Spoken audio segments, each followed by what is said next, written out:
Assalamualaikum warahmatullahi wabarakatuh. Perkenalkan, nama saya Putri Mahalni dan saya akan menjelaskan tentang morfologi batang. Batang merupakan salah satu cabang organ dasar tumbuhan pembuluh.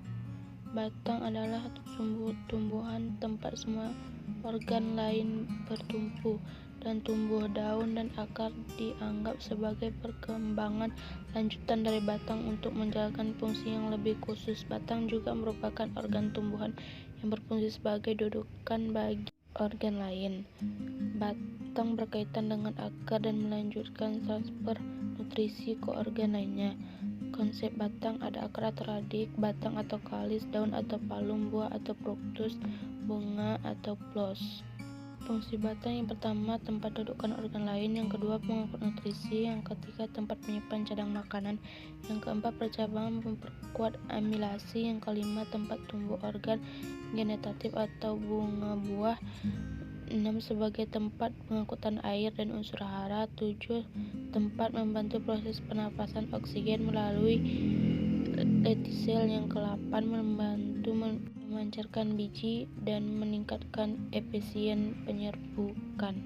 Struktur batang yang pertama, tangkai daun atau petule adalah bagian organ daun yang dapat menopang atau menanam helai daun agar tidak jatuh. Danur atau buku adalah bagian penting dari tanaman. Ini adalah titik batang dan di mana daun atau kuncup atau ranting bercabang berasal.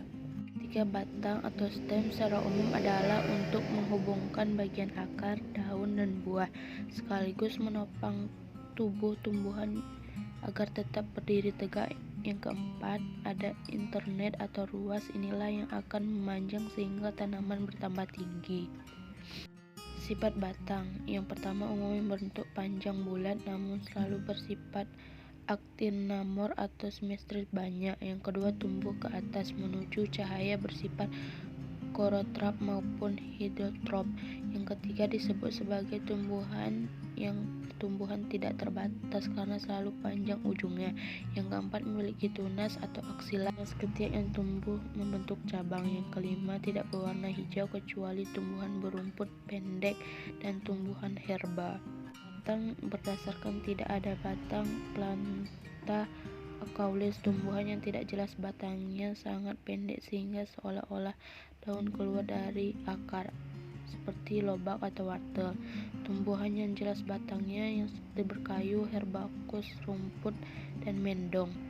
Batang berkayu atau ligonus, struktur batang keras dan kuat.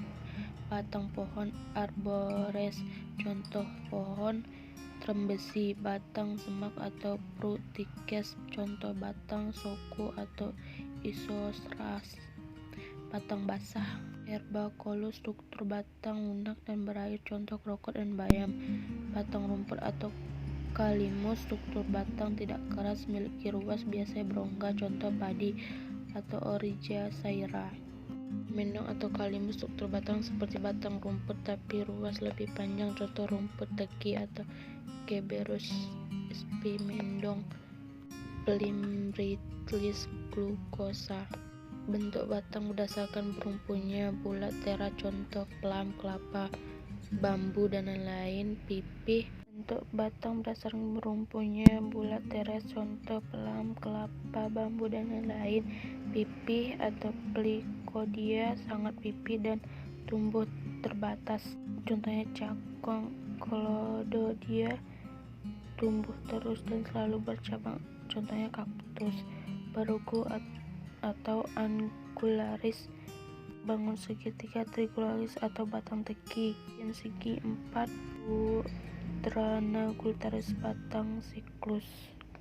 Struktur dari permukaan batang yang ada berumput atau pilosus, contohnya tembakau. Berduri atau sipiosus, contohnya mawar.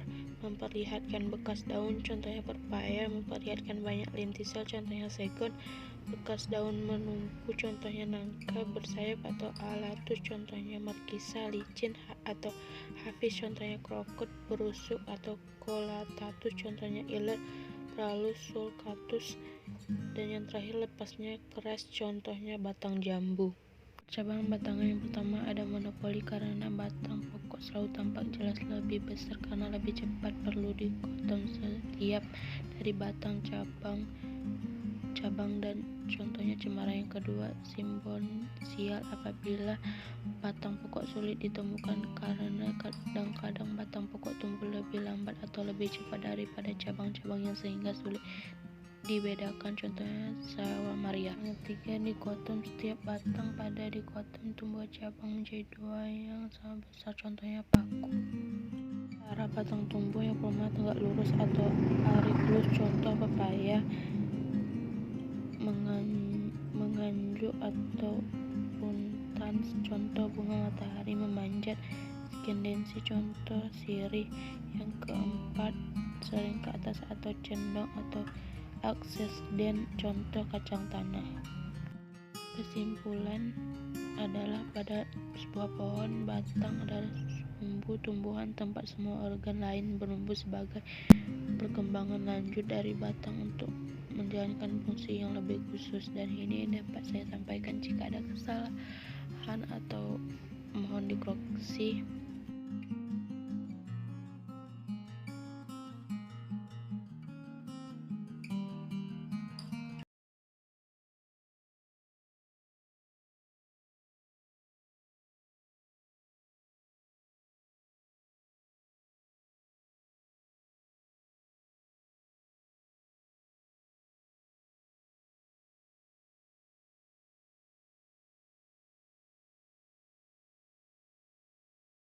Maklumlah saya pun sedang belajar, dan saya akhiri. Assalamualaikum warahmatullahi wabarakatuh.